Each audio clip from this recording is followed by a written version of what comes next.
Udah mulai ya? Ya, Assalamualaikum warahmatullahi wabarakatuh. Kami dari kelompok 4, Matkul Manajemen Operasional akan mempresentasikan tentang manajemen operasional studi kasus IKEA. Saya Ahmad Razik Ridho. saya Muhammad Farhan Najib.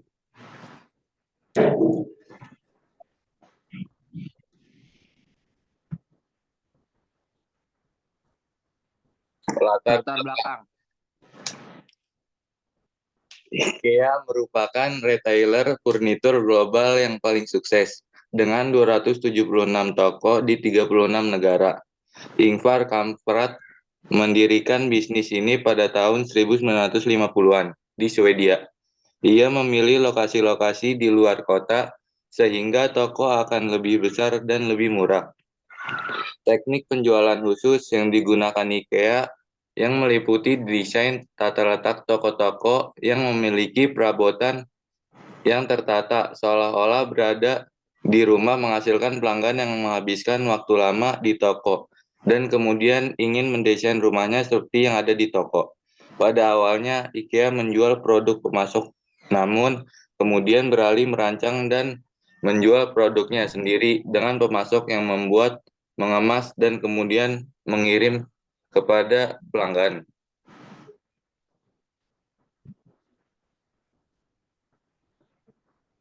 Manajemen operasional IKEA.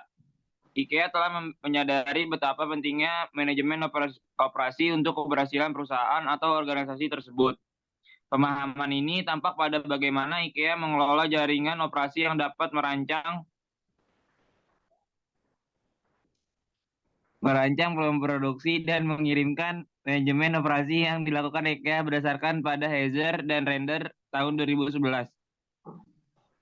10 keputusan utama dalam manajemen operasi yang harus dipertimbangkan perusahaan dalam melakukan produksi, yaitu desain produk, manajemen kualitas, desain proses, dan desain kapasitas, lokasi, desain tata letak, sumber daya manusia dan pekerjaan, manajemen rantai pasokan, persediaan dan perencanaan bahan baku, penjadwalan jangka pendek dan menengah, dan pemeliharaan. Desain produk. IKEA melakukan desain produk berbeda dengan perusahaan lain. Perusahaan ini menggunakan desain produk untuk membuat harga yang serendah mungkin. Desainer IKEA merancang setiap produk IKEA dimulai dengan kebutuhan fungsional dan harga. Desain toko. Toko IKEA pun biasanya merupakan bangunan biru yang sangat besar dengan sedikit jendela dan aksen kuning. Toko-toko tersebut dirancang untuk menciptakan tata letak satu arah yang mengarahkan pelanggan sepanjang jalan alami yang panjang.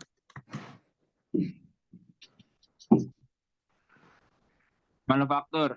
Meskipun produk dan perabot rumah tangga IKEA dirancang di Swedia, sebagian besar produk tersebut diproduksi di negara berkembang untuk menekan biaya produksi. Dengan pemasok di 50 negara, kira-kira 2/3 dari pembelian berasal dari Eropa dengan sekitar 1/3 dari Asia. Sejumlah kecil produk diproduksi di Amerika Utara. Distribusi. Distribusi merupakan bagian yang penting dari IKEA. Saat ini terdapat sekitar 10.000 produk IKEA diproduksi oleh 1.600 pemasok dan diangkut ke 186 toko IKEA di seluruh dunia. Seringkali melalui salah satu dari gudang dan pusat distribusi 27 sentral satu perusahaan.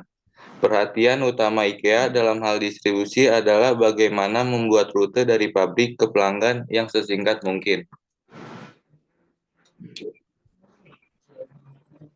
Manajemen rantai pasokan. Pengelolaan rantai pasokan secara global merupakan salah satu tantangan strategis terbesar bagi manajer pembelian dan persediaan.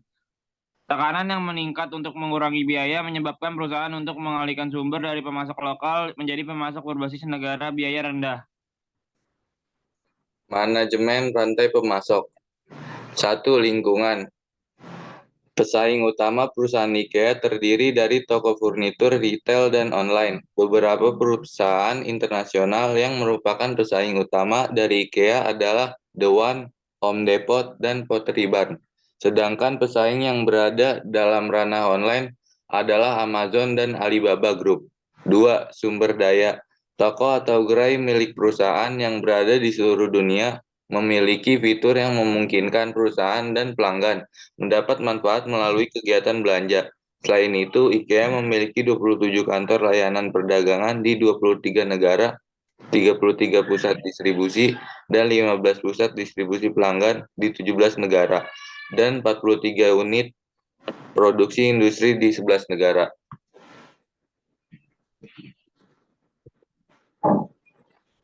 Tujuan dan umpan balik. Satu, tujuan. Jika diperhatikan, mayoritas toko perusahaan terletak di negara-negara yang maju secara ekonomi di Eropa, Amerika, Asia, dan Timur Tengah.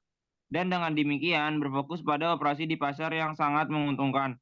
Dalam konteks ini, perusahaan mengembangkan strateginya sesuai dengan pasar di mana toko tersebut beroperasi dan juga berkonsentrasi menyelaraskan operasi globalnya dengan tujuan ekspresi dan perolehan laba. Dua, umpan balik.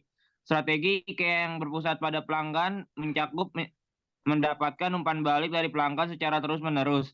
Hal ini membantu perusahaan untuk dapat mengidentifikasi kekuatan dan kekurangannya sehingga memenuhi persyaratan beragam segmen pelanggan dan memastikan kepuasan pelanggan. Kesimpulan dan saran, manajemen operasional IKEA telah dilakukan dengan baik dengan menerapkan desain produk, desain toko, manufaktur, serta distribusi yang dilakukan berdasarkan konsep IKEA yang berbeda dari perusahaan retail furnitur yang lain. Manajemen rantai pasokan global yang digunakan IKEA dirancang berdasarkan analisa terhadap 4 bidang keputusan strategi, yaitu lingkungan, sumber daya, tujuan, dan umpan balik. Berdasarkan hal tersebut, IKEA beroperasi dengan tujuan utama untuk merasionalisasi dan menyederhanakan distribusi, sehingga IKEA menjadi perusahaan yang mempertahankan kepemimpinan sebagai penyedia furnitur rumah tangga berbiaya rendah dan tetap mencapai margin laba yang cukup untuk diinvestasikan kembali dalam penelitian dan pengembangan untuk kemajuan selanjutnya perusahaan. Nah, sekian dari kelompok kami. Wassalamualaikum warahmatullahi wabarakatuh.